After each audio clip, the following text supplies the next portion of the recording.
the junkyard. Yeah! Hello everyone, Baconstache here.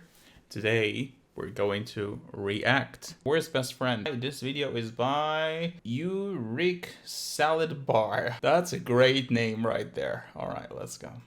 Don't ever tell me what to do. I'm so sick of people trying to control me.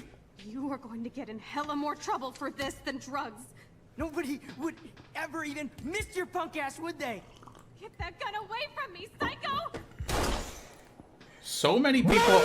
Oh, I think I know. This is probably not the first time that scene aired. That's probably like during the end of the game when you know this is like episode 5, when you know that you have to return and there is no going back and you need to let Chloe die. I'm actually very surprised that so many people got emotional. I just couldn't relate to Chloe. It doesn't matter how much I tried to, I just couldn't relate to Chloe. She was too dimensional. But yeah, apparently many people are not like me. They seem to relate to Chloe very much. Look how many people are crying in that scene. To be honest, I'm a big crier. I would love to cry at this scene. I wish I could relate to Chloe so I could cry at this scene as well, but I just couldn't. BAFTA for story goes to Life is Strange. What? What? Life is Strange actually took a reward? BAFTA. Life is Strange actually got a BAFTA. I'm very surprised, man. To make a name for itself even after 5 years of its release. Their success went as far as producing a prequel, sequel, and even rumors of a third game. Especially noteworthy since it was the second game ever. Oh, that's quite an old video then. Essentially launched them into relevancy, and the game's community is proof of that. And it's most notable for touching subject matters in a high school setting that spoke to a lot of people. Unfortunately, a game that should appeal to me in a lot of ways. And it should appeal to you in a lot of ways. Why? You say indie genre, supernatural, young adult, premise, best friend, dynamic art school settings. Alright, I see. Even more so today, is greatly held back by the story's reliance on a friendship between an idiot and the worst best friend character that I can't bring myself to loving. I agree so much. This is part of why I hate Chloe. Chloe is so fucking self-centered. She's such a self-centered, whiny little teenager. There, I said it. Anyway, here's the intro.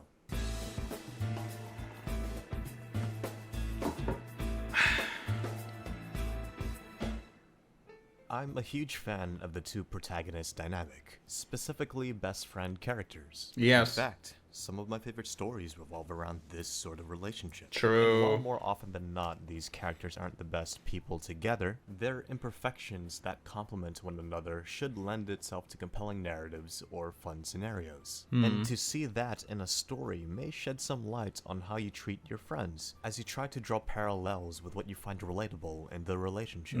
And in a story where it hinges on you liking your best friend, Life is Strange failed miserably in having me care for this character named Chloe. But before we continue, here's the story. Alright. Moving back to her hometown, Maxine Caulfield is a photography student who decided to pursue her studies in Blackwell Academy, whilst under the supervision of the... Personally, I didn't hate Maxine. Actually, I think Maxine is a good character. Not a great character, but a good one. I could relate to her. The well-renowned Mark Jefferson. But during a visit in the girls' bathrooms, Max stumbles upon two people in a feud. As she hides in the corner, she witnesses a gunshot and instinctively reaches her hand out and cries in distress. Suddenly, time rewinds, and Max is back where she was just several minutes ago. That was actually a very nice idea of how to make her understand the fact that using her hand actually stops time, because she had to reach in order to, because she was like, oh no, like this. So yeah, I didn't think about it actually. That's a good point. Go before the confrontation. Turns out she has time powers. She later finds out that the person who got shot was her childhood best friend, Chloe Price. They haven't interacted with each other since they were 13. Now reunited, the two characters catch up on each other's lives, sort some personal stuff out, and uncover the dark truths that lay hidden in Arcadia Bay. All the while visions of a tornado haunt Maxine. So, who are these characters anyway? As we established, Max is a photographer, but also a self-proclaimed nerd. Interested in her craft and all sorts of media, she's quiet, reserved, and the embodiment of a shy dork. Chloe, by contrast, is a punk. Yes. Rebellious, hot-headed, and generally a snarky person who gets into trouble due to her loud mouth. True. In the absence of Max's presence, Chloe's latest best friend, Rachel, is currently missing, and subsequently becomes the MacGuffin that becomes this narrative's catalyst. MacGuffin. So it's the archetypical contrast between two very opposing personalities that somehow gel together. Alright. And it usually goes like this. Establish characters, put them in unlikely circumstances, both learn something from each other. I like how he decided to use Pixar as an example because Pixar are the masters. They are the fucking masters of making relationship between characters. Try to tell me that there is a one bad movie from Pixar about relationship between two characters. I would be very shocked and very surprised if you can find one.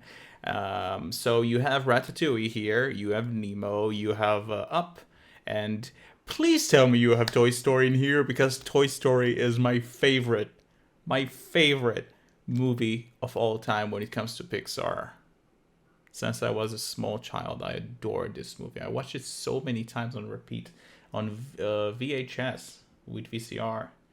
Yeah, dang it. And grow as characters. And then they come out of their relationship. Yes! Here we go, Toy Story. Let's go.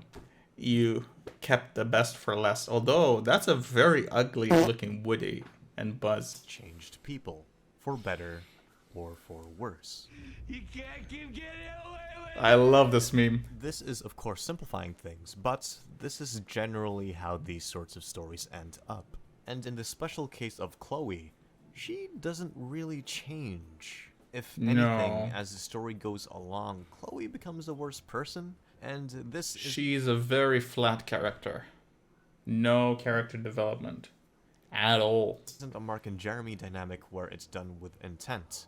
This is a narrative that forces Max to care about Chloe because of the power of friendship, which wouldn't really warrant a video from me if that were just it. But It doesn't work like this! due to how awful Chloe is, it elevates the narrative from bad to an award-winning mess. True. And since the game is episodic in nature, allow me to be your tour guide as we descend into madness as each episode progresses. By the way, here's a bingo card. Keep an eye on it, okay? Oh, I love this. Liar, needlessly judgmental, violent, disrespectful, close-minded. Boy, this guy who made this video. Chef kiss. So let's go. Before we hone in on Chloe, let's establish the foundation of what this relationship rests upon. Right. The narrative's focus is more directed at the character's emotions, instead of the specifics of how Max's powers work. So if you're here to find out exactly why Max has her powers Who the hell is this character? Why does Max have powers? Where did it come from? beyond thematic narrative reasons, you're not gonna get that here. And since the summary is basically the first episode, let's discuss what you'll witness first. The visuals. They're impressionistic and mostly warm. Its environmental design is filled with references of other media, and the UI has a bit of character, specifically Max's diary. And won't you look at that, she has even watched Scott Pilgrim a million times. Cool. There is a lot of attention to detail. I've never watched Scott Pilgrim. What is Scott Pilgrim anyway? Feeling like a boomer right now. Something that I really, really love about the first game, point that I'll give to this game, is there are a lot of memes spread around the campus, written down on the walls. That always got me when I saw those memes, because like I remember when like memes just started to be popular. It was when I was in high school, so it really gave me high school vibe to see all of those memes. Why you know? Matches its tone pretty well. A young adult drama with a supernatural twist, now accompanied with some indie music, a genre I associate with high school, and then yeah, I'm starting to feel the nostalgia from this game. But the game's visuals start stumbling when it gets into the facial animations. They're stiff and unemotive. A studio of this size can only do so much, I guess. And by looking at A Plague Tale, a game created by a studio with a similar number of employees, it's not much better. Face tracking is pretty expensive, you know? But that doesn't mean we're unable to criticize it, considering Telltale's Walking Dead during its release had an employee number similar to these studios, and is a lot more expressive despite being years older. the lack of strong facial Yeah, expression. that's very sad. I mean, like, I can understand. They are a very small studio. I don't know how it went, but they actually got their game promoted, or like they got investment from Square Enix. I don't know which part of Square Enix play in the game, but they are probably not the studio behind the game themselves, but they were behind them, supporting them to some degree. But yeah, they were probably a small studio, so and also they made the game quite early. That's a Xbox 360 game. Game graphics were not that good. I mean, they were good relatively to that time, but like the facial expression wasn't top notch. Like, I'm trying to remember of a game that has a very, very high level facial expression from the PlayStation 3 era, but I can't come up with anything. But anyway, they're also a very small studio, so we should give them a break. Put these Oh, but they did fix it on the later games. Life is Strange 2 and Life is Strange True Colors. Very great facial expression and animations. I don't know about the second game, but I can tell you for certain in Life is Strange True Colors, they were using mocap very heavily. The characters move and talk and expressions, they are very realistic. That's a sharp contrast from the first game, which I found very, very lovely and made me feel very good to actually see a very relatable expressions in the third game. In an emotive, uncanny valley that is even more detrimental in a narrative-focused game. At least Hannah Tell and Ashley Birch do a good job selling a soft-spoken introvert and a hothead, respectively. So where does it start genuinely falling apart? The dialogue. I heard Yes. check the perimeter, as my step-ass would say. Now, let's talk business. They speak very unrealistic and have very stupid puns. Here is a very stupid. Let's talk. Instead of saying business, what did she say? I hope you check the perimeter, as my step-ass would say. Now, let's talk business. Business. When you're in a very, very serious situation, you wouldn't say, let's talk business. You will say, let's talk business, right? That sounds so stupid. He's no business. Speaking of hip and fast, we should cruise out in my car to an actual movie this week. He's no match for you and me now. That was an epic win. Cringe-worthy performance. I'm just a girl alone in my room. By the way, Don't Nod is a French company, so things Oh, probably... that was the name of the studio. Don't Nod. I would add it later in the edit. Yeah. We got lost in Sorry, translation. Don't Nod. And despite an American with a BA in English being a lead writer, Christian Devine's book smarts fails to capture how young people speak.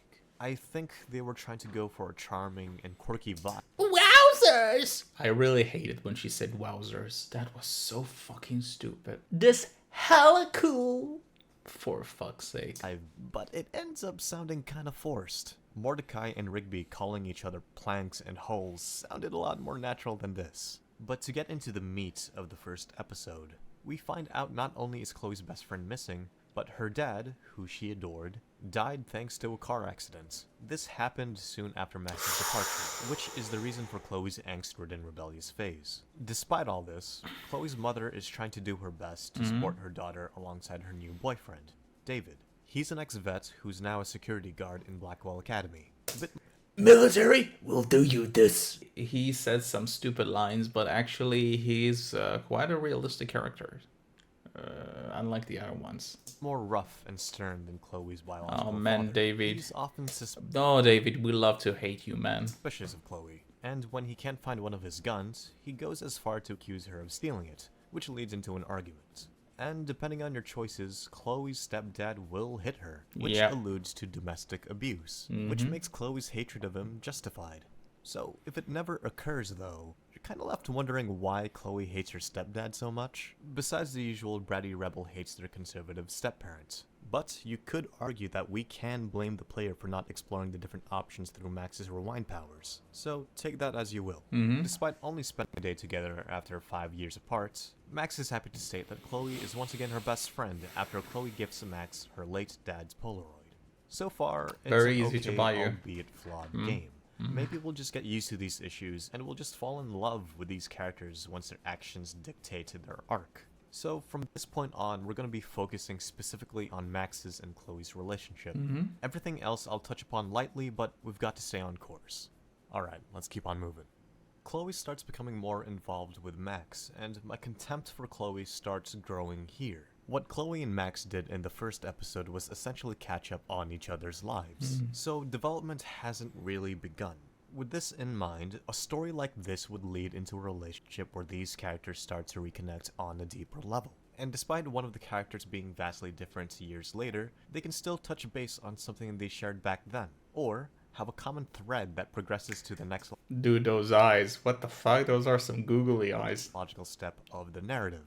And the game's first step into doing this is for Max to convince Chloe she has time travel powers in the most roundabout way. But whatever, we need to have a game with puzzle elements. What comes after, however, is my first big gripe with Chloe. Okay. Once you're done proving your powers to her, she wants Yeah. to do more shenanigans with you at a junkyard.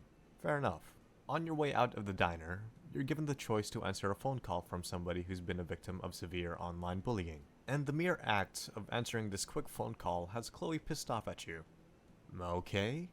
I'm sorry that I can't give you my undivided attention for a few minutes, Chloe, but whatever.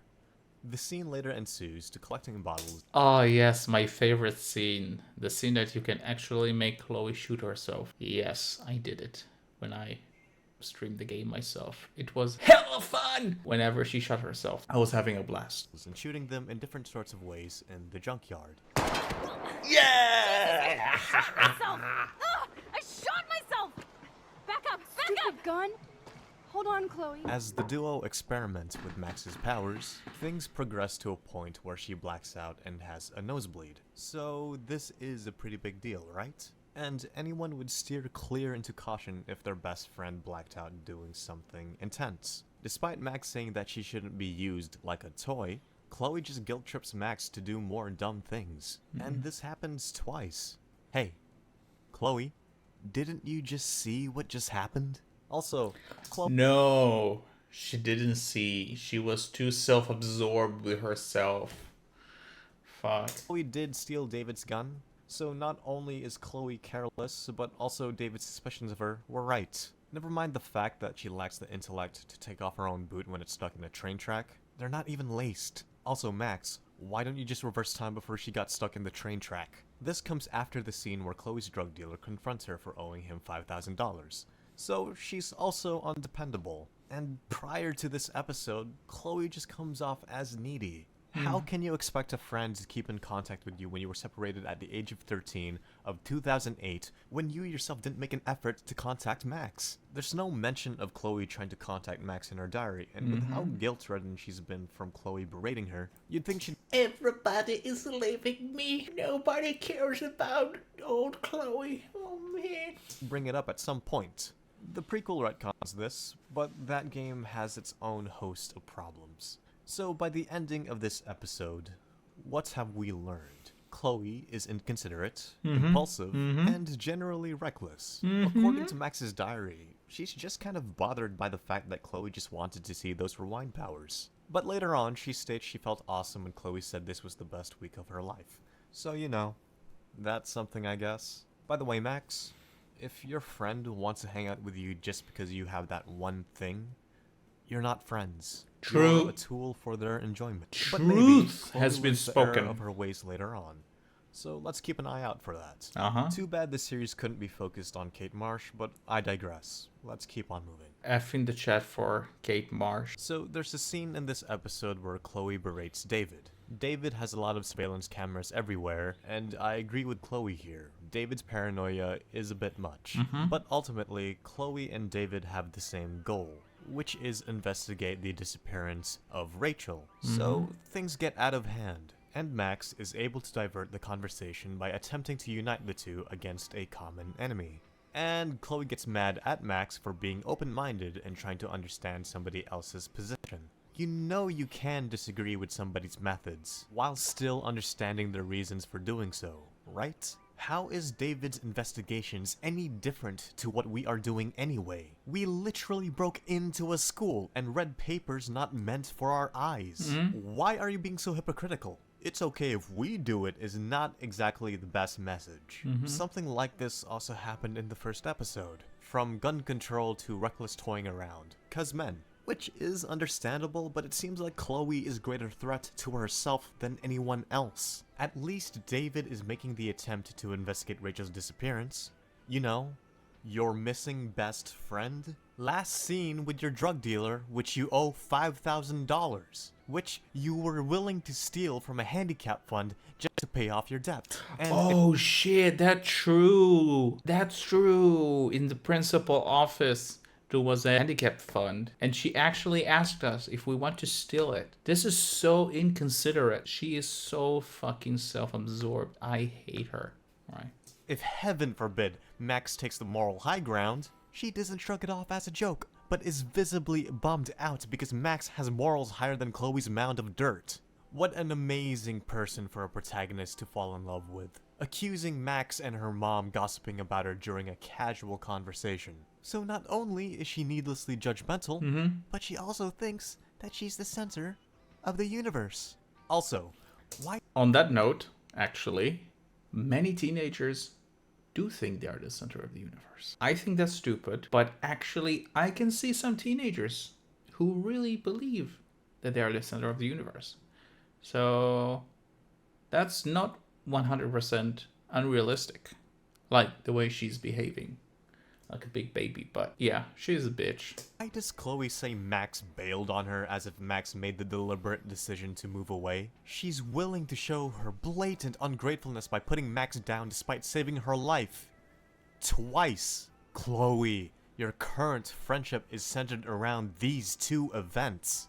At least show a bit of compassion. Oh, by the way, before I get too far ahead of myself, the reason why they broke into the school is because they're essentially trying to find where Rachel went and how the school and Nathan, the boy who shot Chloe in the beginning, ties into all this.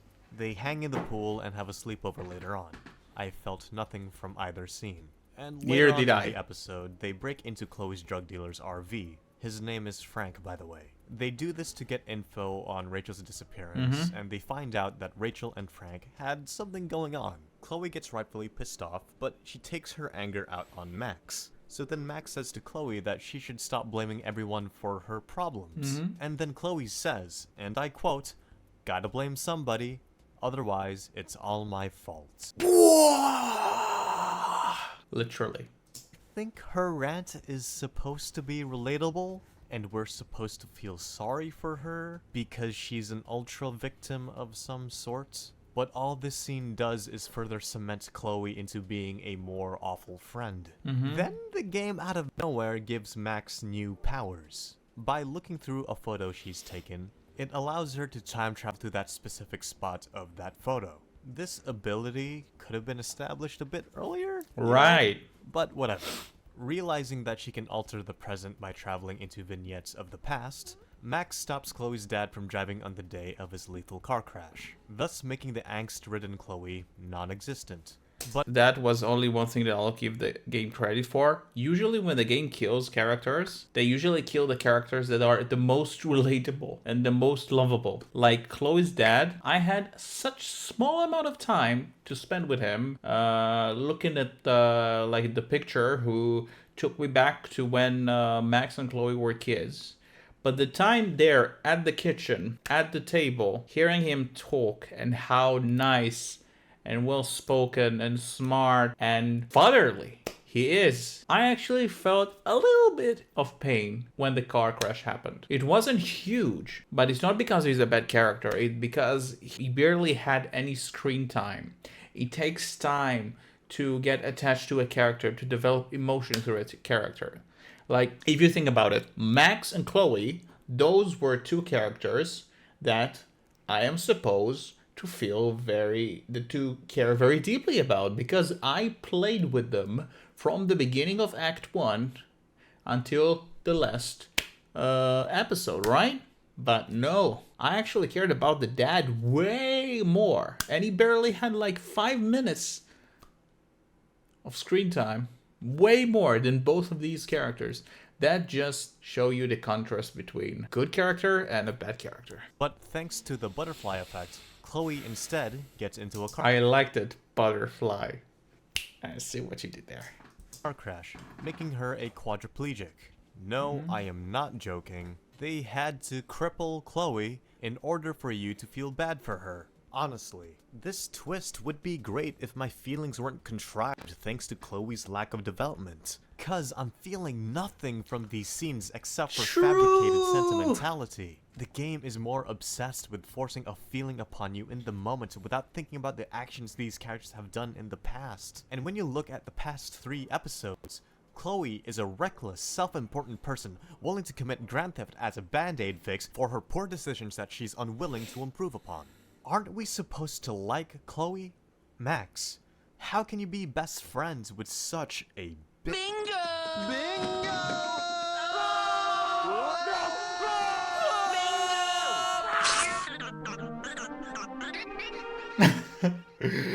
Hey, bongo.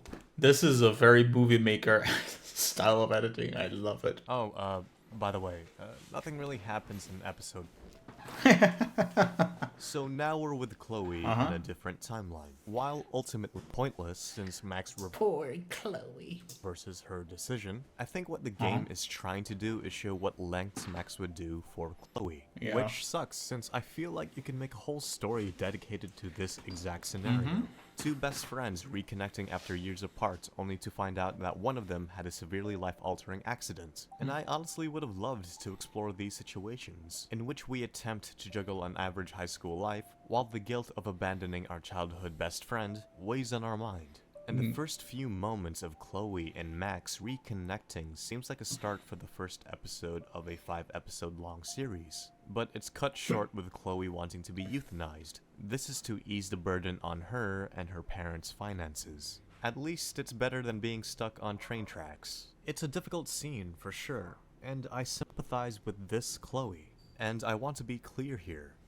I sympathize with this Chloe.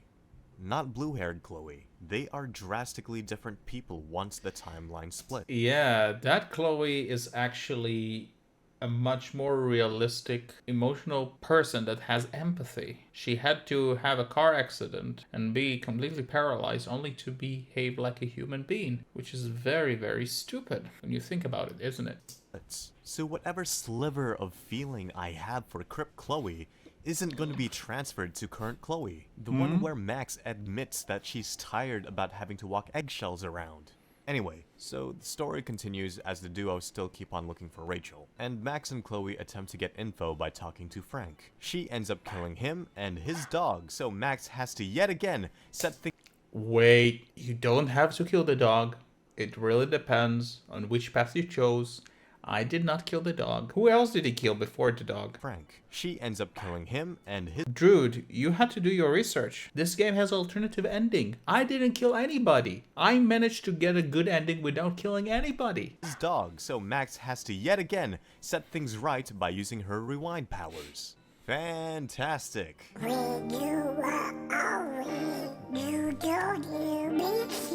The game forces Chloe to kill these two, by the way, so that their spared lives are the solution to this puzzle. You can't get it right on the first go. Holy shit. The duo get whatever info they need and connect the dots that lead them to an abandoned farm. It's got an underground bunker filled with expensive photography equipment. On a shelf, there were binders labeled with familiar names. It had photos of girls in disturbing positions, one of whom was Rachel. Her photos showcase pictures of her pose in all manner of ways in the junkyard with Nathan. They return to that location, and after a bit of digging, Chloe and Max uncover Rachel's dead body, and episode 4 ends. Yo, psych! Not really. Chloe, wanting revenge, drives to a party where Nathan is supposed to be attending. They couldn't find him at the party, but they get an ominous text from him, essentially saying that nobody will find Rachel's dead body again, which brings the characters back to Rachel's spot. Once they return, they get ambushed. Max gets drugged, and Chloe gets shot in the head.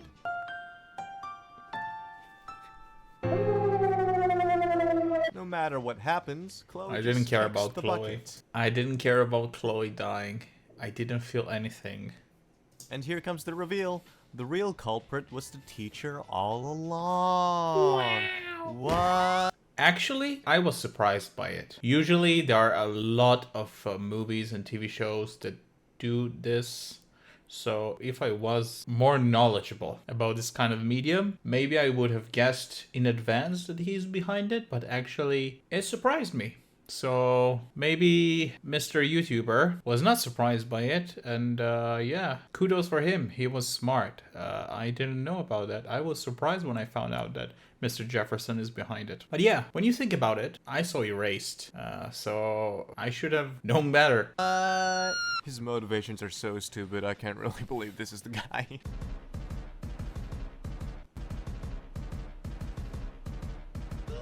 So, the first half of this episode. By the way, bro, your editing is top notch, my dude. I love it. It spans on Max trying to course correct while witnessing the destruction that's been happening in Arcadia Bay. Things are getting pretty bad, and Max is clearly distraught by all this. So, Max time travels to the spot right before entering the party. What led to Chloe's death was her rash thinking and letting her emotions get the better of her. So what Max tries to do is convince Chloe to not do whatever she's gonna do. So she's essentially being like, Chloe, stop being Chloe for a bit. But, despite knowing that Max is a time traveler and knowing the ramifications of their actions, Chloe goes ahead and does her own thing anyway. So this is the best thing the game has right after a character's lowest point of the story. Chloe being an idiot, and Max, once again, has to convince this moron, despite the numerous instances where Max has saved her in under a week, to not be an idiot. This whole conversation can be summed up as Max reminding Chloe that she has time powers and that you should trust someone with time powers. Is this what having a best friend is like? Is your relationship with your best friend like this? Because if it is, I suggest reevaluating a few things. So, through the power of common sense, Max convinces Chloe, and because of how bad the tornado is getting, they decide to go to the lighthouse because they deem it's the safest place to be during this whole thing is going down. Yeah, I don't know. Why not the why not the bunker in the farm? You know, I'm pretty sure you can lock it somehow. I don't know. But Max blacks out and goes through an interesting trippy sequence. Abstract imagery of her potential regrets and fears. Well, that was spooky and actually very cool. I really not spooky is not the right word. That was very psychedelic. I don't know. It was very whoa, what is going here? I'm inside of a small snow globe, and then like I'm inside of total darkness, and people are searching for me, and there is a lighthouse, and anyway, I actually really like that part, especially the moment that you actually walked and there is like everything is black and you like walk through scenes of all of the conversation, the important moments that you had as Max talking with Chloe. I really like that part. And all that sort of stuff.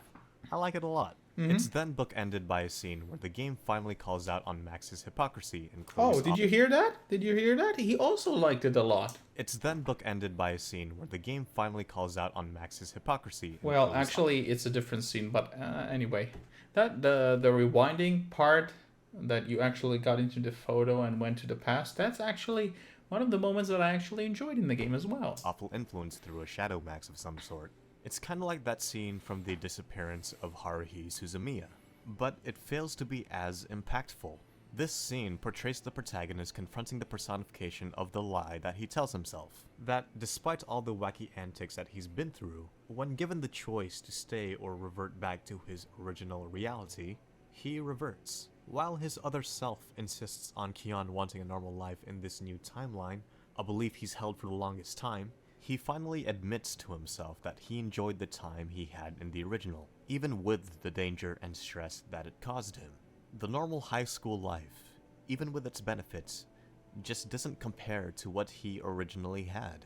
This personification is made for the protagonist to disagree with, which is done to fulfill this character's arc. And while you may ultimately agree with the final decision, you can't help but feel torn knowing he's leaving a reality where he had to break someone's heart. The twist. Yo, why did the disappearance of Nagato Yuki-chan have to suck? So, how does Life is Strange tackle a scene similar to this? Well, The other Max is quite odd. She is the personification of ideas that we're supposed to be disagreeing with, right? But for the most part, almost everything she's saying are things I agree with. You know, like calling Max a hypocrite, how she's wasting her time powers, and how Chloe is a bad friend. But imaginary Chloe barges in to save real Max from other Max, and she says something to the effect of, "Both of us have been through a lot this past week, you cannot break us apart." So the game takes even less time than Y2K with the protagonists battling their inner demons. Cool. Soon after, we are literally transported to a trip down memory lane, as the game reminds us about all the good times Max has had with Chloe. But it's hard to reminisce about those times when your memories of them lack any emotional weight, and happen prior or right after Chloe doing something stupid. Getting a camera from Chloe or shooting bottles might have been a good time, but the fact that she uses a gun she stole recklessly, all the while disregarding Max's well-being, is in the forefront of my mind. And I'm not even saying Chloe has to be the most likable person ever. Awful people can be interesting. It's just when the story tries to convince us that this friendship is great, despite how awful Chloe treats Max if you don't agree with her even with the most asinine things, it becomes frustrating. Max, isolated from Chloe, is fine. But her willingness to keep up with Chloe's shenanigans brings her down dramatically. She literally writes down in her diary that despite being opposites, we're so alike. In what way, Max? That you're both idiots? I'm having a complete disconnect with Max because of her continued insistence to keep the shallow friendship afloat. Oh, what a great time I had swimming in the pool, shooting bottles, and taking that selfie together. Time for our steampunk Chloe to thrash to some indie music. Ooh, what a memory! Can't wait to replay that in my head over and over again. Okay, but once that sequence ends, we are transported back to the present, and the two conclude that the reason why any of this is happening is because of Chloe's continued existence. Destiny wants Chloe to die, but Max keeps preventing it from happening. And then you're given one of two choices. Either let Chloe die by getting shot at the beginning of episode 1, or sacrifice Arcadia Bay for your best friend. Which is a very stupid choice. Who the hell in their right mind will sacrifice the whole fucking town for one stupid girl because she's your best friend? Give me a fucking break. That's stupid. I'm sure that some people chose it, but they chose it because they wanted to see what happens, not because it's a good choice.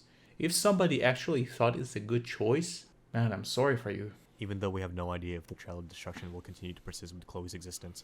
But, whatever. And given what I've said, you probably know which one I've picked.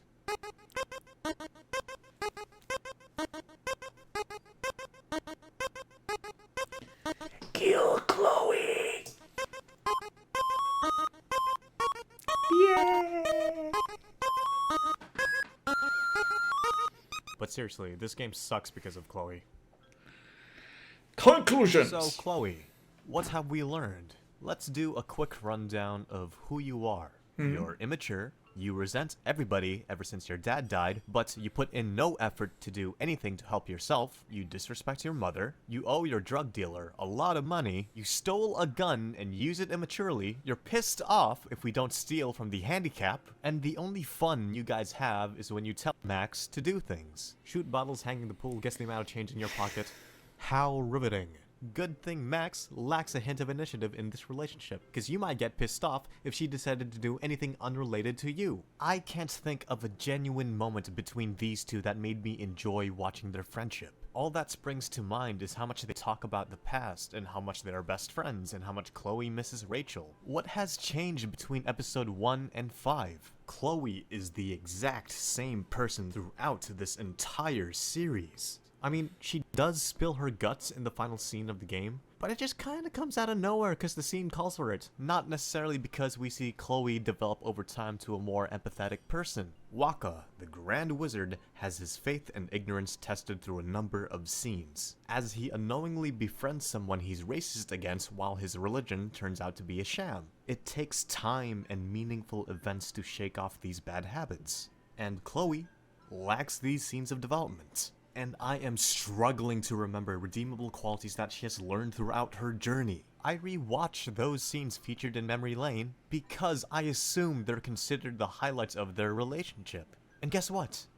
None of it was compelling at all. And it's not like I can't enjoy the themes or ideas the game is trying to explore. It's just that the core relationship of this game is nowhere near as compelling as everyone makes it seem to be. This sets the bar. What the fuck? Look how many awards. Who the fuck gave those awards? How much alcohol did they drink? Game is nowhere near as compelling as everyone makes it. Look how many rewards. What the hell is wrong with people? Why? It's a shit game. It seem to be. This sets the bar so low for stories and games if this is what we're praising, and these list of problems reinforce this point. And I'm not saying there's nothing to like here. Characters like Kate and David have decent likable arcs and are infinitely more interesting when compared to Chloe. True. But I guess we're all too focused on a relationship that may fall apart at any moment if Max didn't have her time powers. So you might be wondering, Yurik, why'd you even play this game? Well, mainly it's because I've been revisiting some games to see if my experiences with them have remained the same. And with the case of Life is Strange, I just ended up disliking it more than I initially did. But I will say this though. What I commend on Don't Nod more than anything is their willingness to tackle these sorts of topics in a video game format with characters that Square Enix was willing to take a risk on. While not the most compelling story, I appreciate the efforts and attempt. And the great thing is that A+ for effort. Well, A+ is quite high for an effort, isn't it? I know you're just saying it as a joke, but still. Anyway, after this game, they actually made some good games. Life is Strange 2. Life is Strange True Colors. Gotta try those, guys. there's only going up from here, since Life is Strange is far from perfect. Because here's the thing. I can excuse stilted animation and awkward dialogue.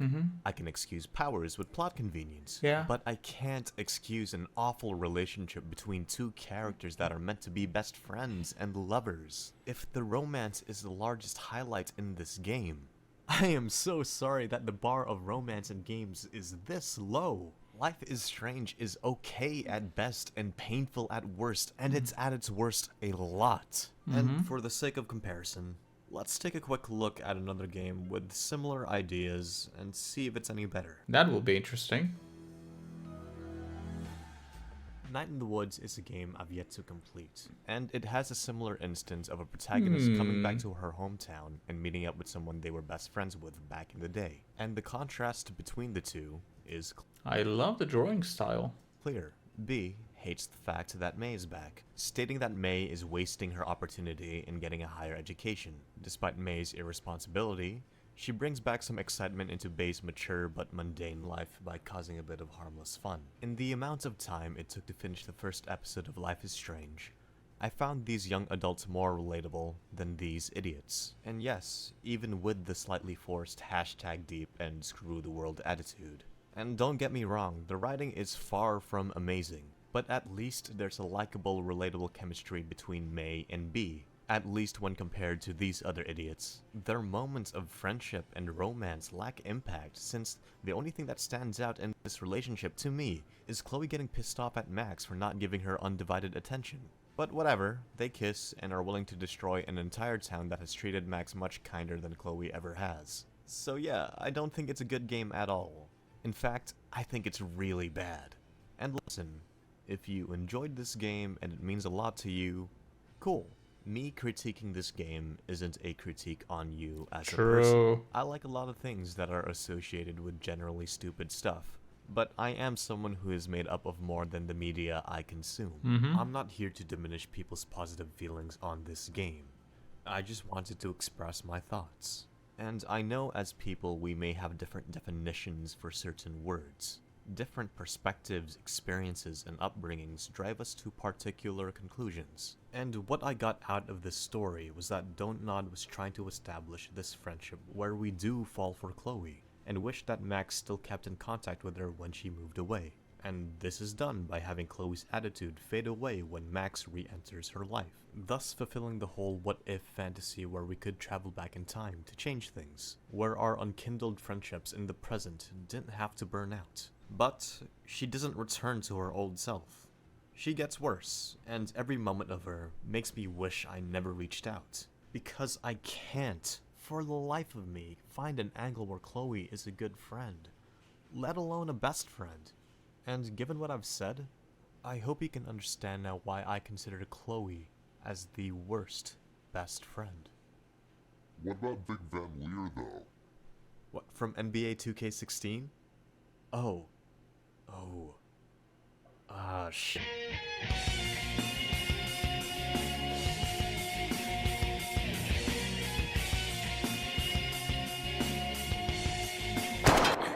Gringo!